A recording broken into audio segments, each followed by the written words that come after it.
Hai, Assalamualaikum, welcome back to Zaf channel guys.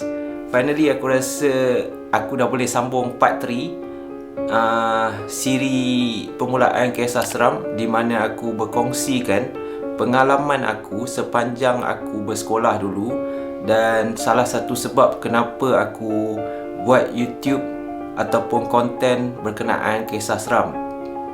Jadi kepada korang yang masih baru lagi datang ke channel aku ucapkan selamat datang. Dan kalau korang nak, korang boleh tengok dulu part 1. Aku tinggal link dekat atas ni.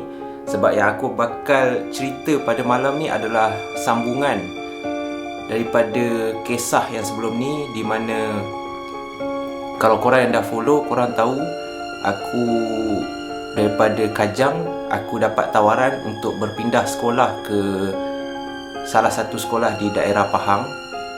Jadi malam ni aku nak berkongsi dengan korang apa yang jadi sepanjang aku bersekolah di sekolah baru. Adakah pengalaman pahit ataupun permulaan kisah aku. So tanpa lagi masa, selamat datang ke Zaf channel guys. Kita mulakan malam ni dengan permulaan kisah seram part 3 guys. Let's go.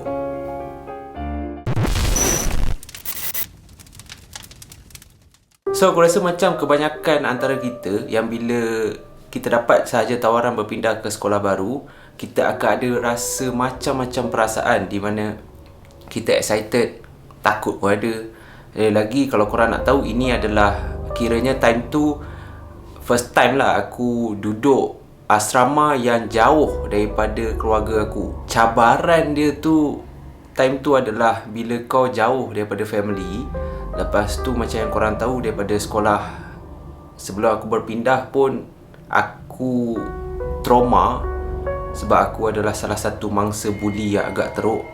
Jadi bila nak masuk ke sekolah baru, aku ada satu pemikiran yang aku harap tak berulang, iaitu aku dibuli di sekolah baru pula. Itu memang satu benda yang aku paling takut lah.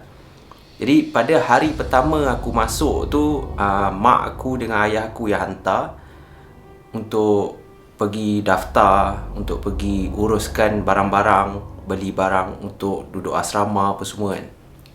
Jadi sekolah aku ni adalah di luar. Kalau daripada sekolah aku nak ke bandar mengambil masa lebih kurang, tak adalah jauh, tapi dalam 15 minit. Dan sekolah baru aku ni terletak betul-betul dekat sebelah hutan.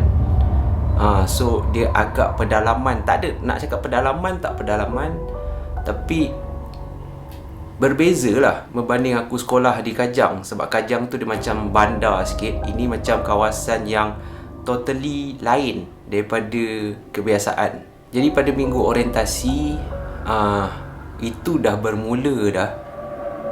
Time orientasi tu dah mula ada sesuatu kejadian yang aku tak pernah expect, yang aku tak pernah langsung alami, di mana time tu lah kali pertama aku tengok orang dirasuk.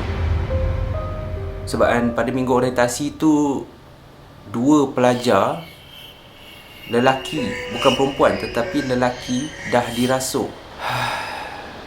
Aku minta maaf kalau bunyi bising sikit sebab hujan. Sebab tadi sebelum aku shoot tak hujan, sekarang dah hujan. So aku harap korang tak ganggu sangat audio. 2 pelajar tu dirasuk, dan beberapa orang senior sekolah tu dan juga cikgu cuba tenangkan 2 pelajar tu. Dia percayai 2 pelajar tu boleh jadi terlalu stres, ataupun diorang lagi lah tak biasa dengan duduk di sekolah berasrama ke, ataupun diorang sebenarnya tak nak pun masuk ataupun berjauhan dengan family. Jadi aku faham lah, boleh jadi bukan dirasuk tetapi lebih kepada homesick, lebih kepada tak nak duduk di asrama. Sebab dulu pun famous juga, ada orang yang tak dirasuk tapi buat-buat dirasuk kan. So bila kau berpindah ke sekolah baru, engkau cuba nak dapat kawan baru, engkau cuba nak buat member. Dan aku ada seorang member ni, nama dia Khalid.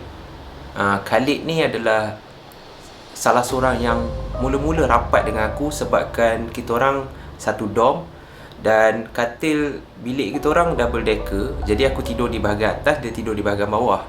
Jadi time masuk ke dorm tu untuk letak barang, kemas bilik apa semua, Khalid ni lah salah seorang orang pertama yang tegur aku dan aku pun jadi rapat dengan si Khalid ni. Satu dorm bilik aku menempatkan 6 katil, 3 di bahagian kiri dan 3 di bahagian kanan. Jadi 6 katil double decker. So agak ramai lah sebenarnya satu bilik tu.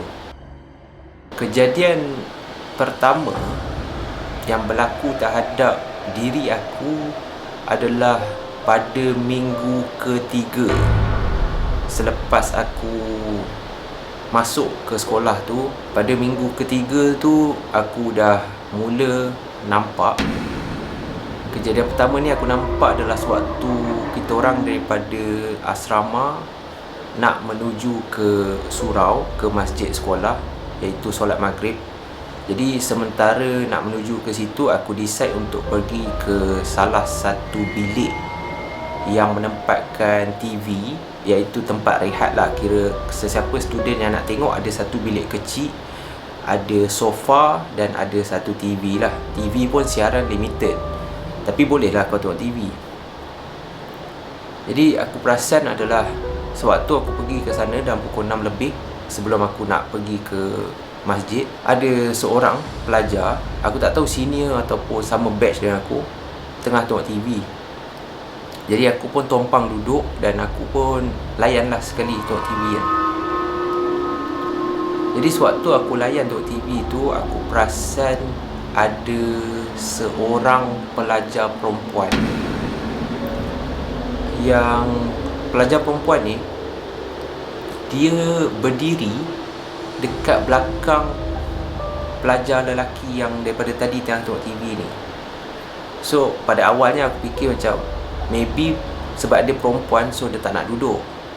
Tetapi bila aku cuba memandang ke arah perempuan ni, aku pelik sebab sekolah tu majoritinya pelajar perempuan bertudung. Itu dah aku pelik sebab pelajar perempuan ni dia tak bertudung. Dan rambut dia panjang dia. Rambut dia panjang, kira kalau aku tengok daripada sisi, rambut dia menutupi muka dia tau. Dan dia berdiri senyap saja di belakang, betul-betul di belakang pelajar lelaki yang tengah duduk sebelah aku ni. So aku rasa tak sedap hati, aku pun beransur lah daripada bilik TV tu. Aku slow-slow bangun dan aku pun berjalan keluar. Dan bila aku pusing ke belakang untuk tengok lagi sekali bilik TV tu, pelajar perempuan tu dah tak ada. Aku tak nampak mana pelajar perempuan tu pergi. Maybe dia keluar tapi aku tak perasan. Tapi time tu aku just tak nak fikir banyak. Aku pun terus pergi ke masjid untuk menunaikan solat maghrib time tu. Lepas tu kita orang tunggu ke solat isyak. Dan seperti kebanyakan sekolah, ini adalah salah satu benda yang aku belajar lah. Kalau korang ada rahsia dan rahsia tu korang tak nak sesiapa tahu, better korang tak payah bagi tahu sesiapa. Termasuklah best friend korang, termasuklah kononnya kawan korang yang korang percaya. Tak boleh pakai lah. Why aku cakap macam tu? Pada hari tu, selepas saja solat maghrib, nak tunggu untuk solat isyak tu, ada beberapa pelajar yang time tu tengah duduk dalam surau tu, dalam masjid tu. Dan ada 2-3 orang pelajar datang dekat aku. Dan soalan dia orang yang pertama adalah, engkau yang orang cakap boleh nampak? So soalan tu mengejutkan aku. Dan tidak lain tidak bukan, aku hanya pernah bagi tahu si Khalid ni je. Aku pernah cerita dekat dia je. So siapa lagi kan? And benda tu tersebar macam tu. Aku agak frust juga time tu. Macam aku expect kau tak payah cerita sebab aku tak nak benda tu orang tahu. Tapi lepas 2-3 orang tanya, aku just diamkan diri. Tapi aku angguk lah, tanda aku mengiyakan apa yang diorang cakap.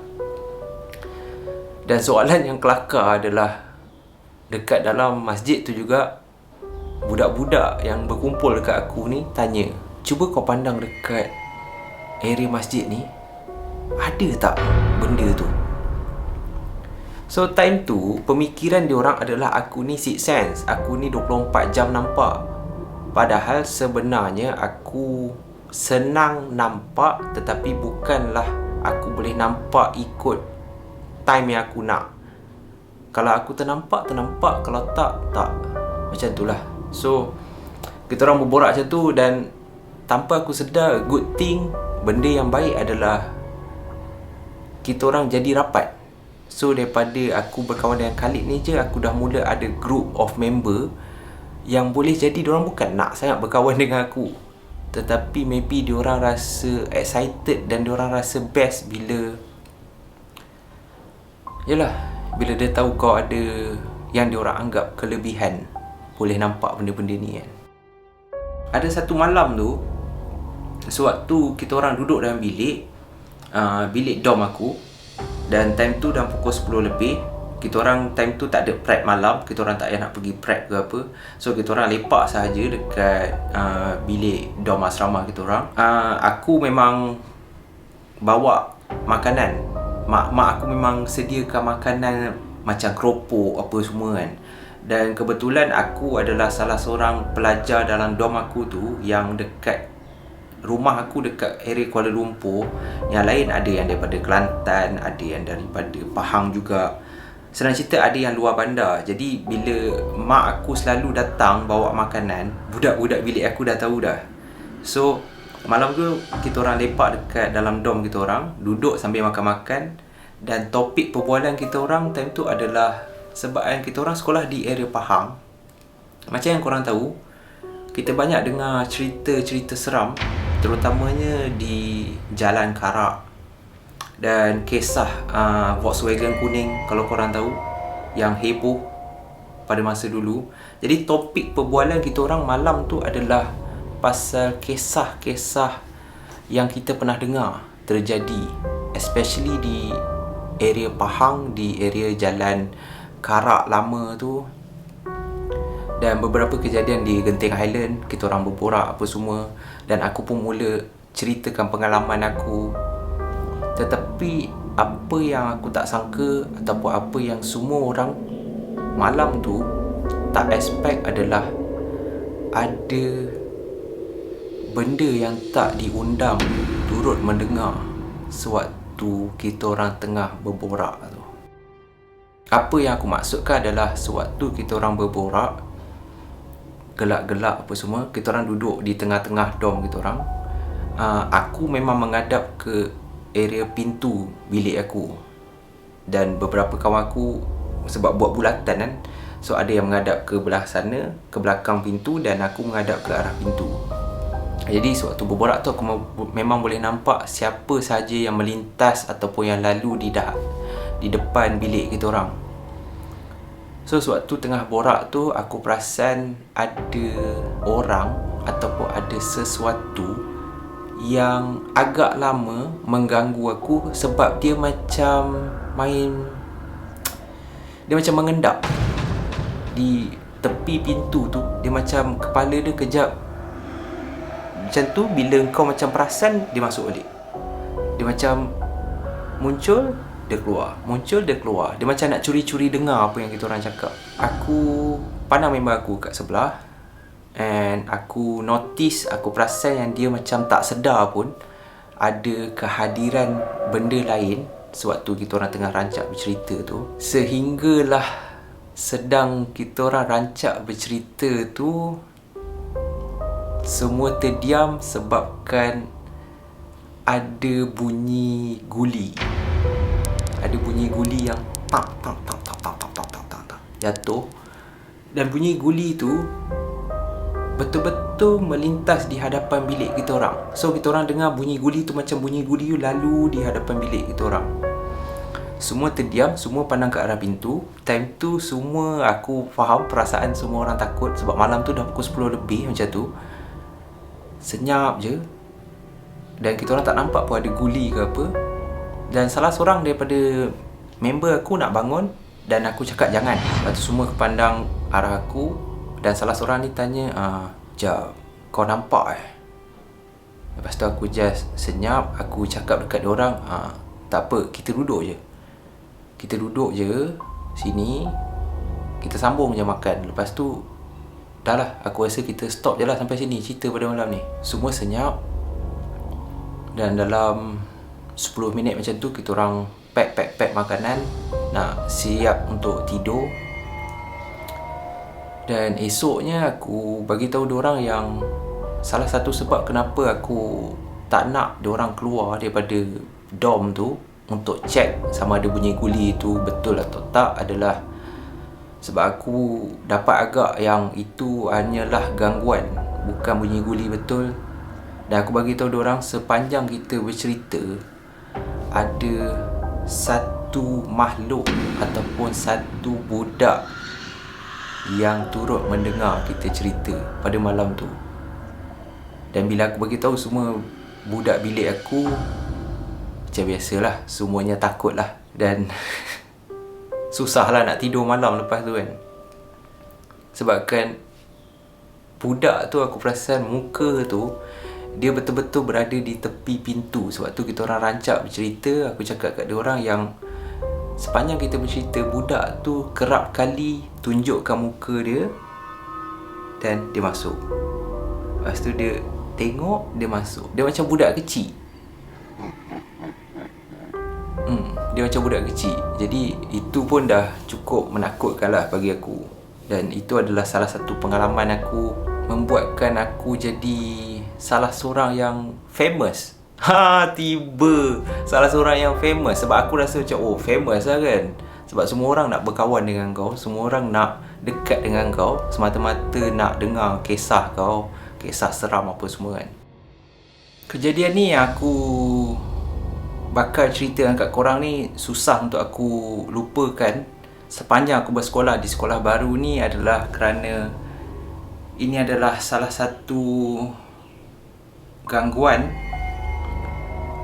yang bagi aku agak ekstrim ataupun agak menakutkan. Dia adalah penampakan yang agak jelas yang aku boleh cakap membuatkan satu bilik asrama aku semua takut. Sebab satu malam tu dalam pukul 12 malam, time tu biasa semua orang baru nak tidur, baru nak bersiap untuk tidur.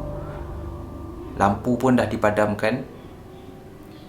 So aku yakin semua orang belum lena lagi. Dan sewaktu semua sedang baring di katil masing-masing, aku tengah cuba nak lelapkan mata. Sekali aku terdengar suara seorang perempuan sayup je. Dia tak berapa nak jelas, tetapi dia dengar hujung-hujung sahaja. Seakan-akan tengah menyanyi, tetapi dia macam humming. Kalau humming tu dia just korang dengar bunyi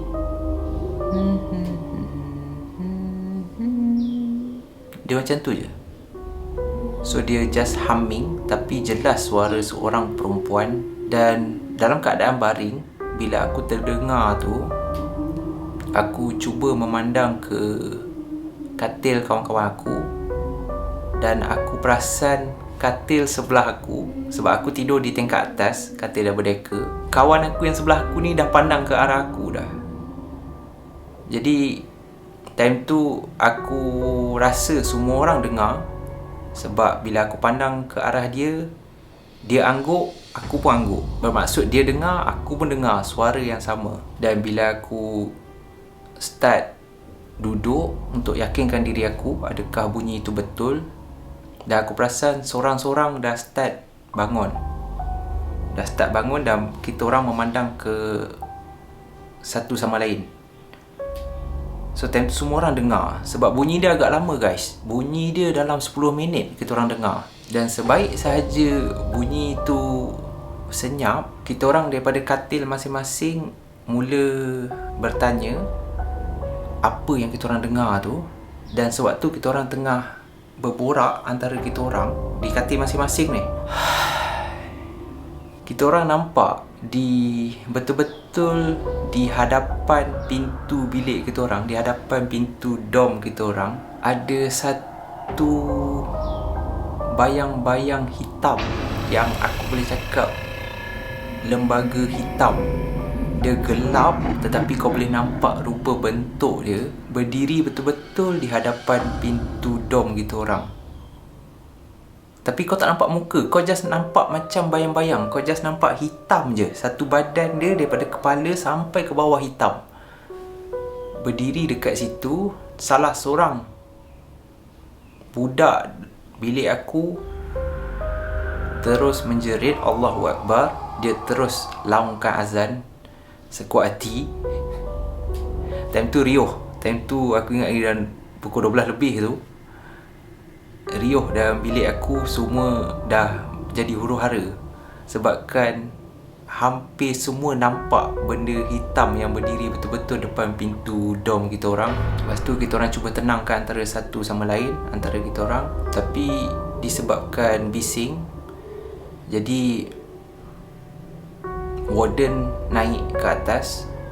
Dan time tu warden marah kita orang sebab buat bising. Satu, kau buat bising. Dan satu lagi, sepatutnya kau tidur tetapi engkau boleh pula riuh. Dan kita orang ceritakan apa yang jadi dekat warden kita orang. Dan dia suruh kita orang tenang supaya tak buat kecoh, supaya dia tak nak mengganggu pelajar lain, menakut-nakutkan pelajar lain. Malam tu telah memberi kita orang satu pengajaran di mana engkau kena selalu, yalah, orang cakap jangan tinggalkan doa sebelum tidur. Dan kalau boleh janganlah engkau buat benda-benda yang, ataupun malam-malam kau berborak benda-benda yang merepek, benda-benda, senang cerita kau just kena hormat bila kau datang. Lagi kita tahu sekolah asrama adalah sekolah lama dan dah bermacam-macam pelajar, bermacam-macam orang yang duduk dekat asrama tu. Jadi kau tak tahu apa kisah di sebalik bilik yang kau duduk tu. Boleh jadi sebelum kita orang terkena gangguan ni, kita orang banyak juga bercerita kisah seram. Kita orang banyak juga cakap benda-benda yang merepek, buat benda-benda yang merepek. Biasalah budak lelaki kan, adalah nakal dia sikit. So boleh jadi itu adalah salah satu benda yang triggered ataupun benda yang tidak menyenangkan bagi makhluk tu. Dan itulah gangguan yang bagi aku agak ekstrim sebabkan kecoh gila malam tu guys.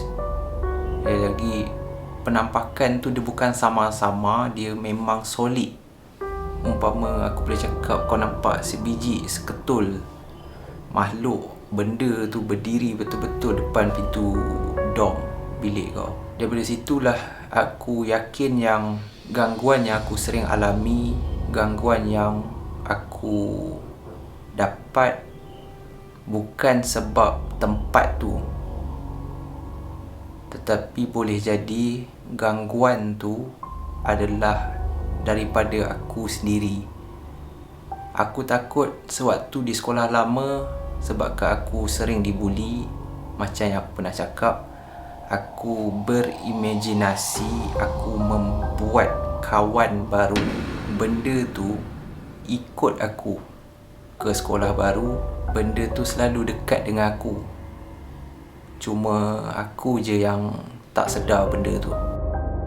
Sampailah aku habis belajar, aku perasan benda tu masih lagi mengganggu aku. Yang paling teruk adalah kejadian yang aku bakal kongsikan dengan korang. Salah seorang daripada best friend aku sekarang ni pernah nampak ataupun pernah betul-betul tengok benda yang selalu mendampingi aku, benda yang selalu dekat dengan aku tu masuk ke dalam badan aku, dan dia sendiri yang nampak benda tu. Dia sendiri yang alami, dia sendiri yang bagi tahu aku dia pernah nampak benda yang selalu ikut aku.